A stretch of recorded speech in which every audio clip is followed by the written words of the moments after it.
In the quiet town of Keddie, California, nestled deep within the Sierra Nevada mountains, stood Cabin 28. It was an unassuming place, a simple home in a quaint resort.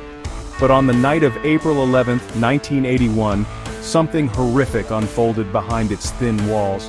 What happened inside Cabin 28 would go on to shock a community and echo through true crime history for decades. This is the story of the Keddie murders. April 11, 1981. The Sharp family was readying for an ordinary night. Sue Sharp, a single mother of 5, was home with her sons Rick, Greg, and their friend Justin Smart. Her teenage daughter Tina had spent some time next door but returned home before bed, while her eldest daughter Sheila chose to sleep over at a neighboring cabin, number 27. When the first rays of sunlight hit Cabin 28, Sheila Sharp returned home the next morning expecting to find her mother and siblings starting the day.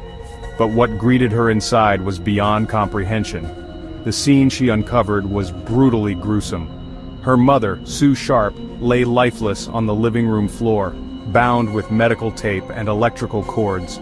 Nearby were her teenage brother John and his friend Dana Wingate, their bodies beaten, stabbed, and left where they fell. Blood painted the walls, the carpet, and even the furniture. It told the story of a frenzied, merciless attack. Sheila's sister Tina wasn't anywhere in sight.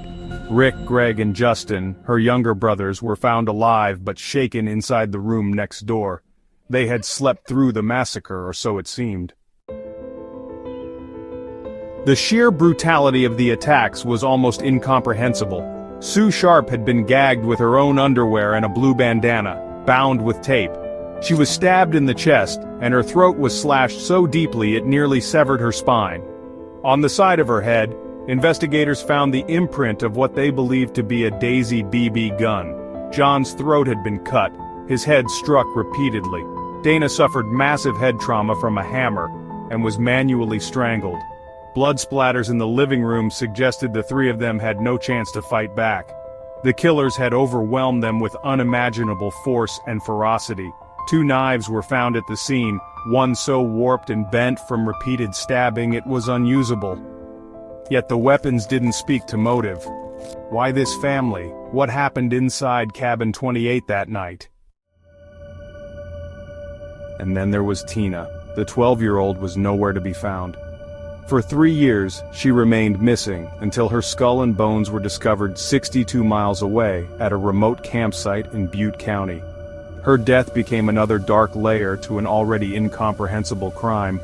Strangely, vital evidence seemed to disappear as the years passed. A hammer, believed to be one of the murder weapons, vanished only to be rediscovered decades later, submerged in a pond near the site. A bloodied mic tape held DNA evidence the investigators failed to properly process at the time. With no arrests made, theories about the Keddie murders spiraled. First there was Martin Smart, a neighbor harboring resentment towards Sue Sharp.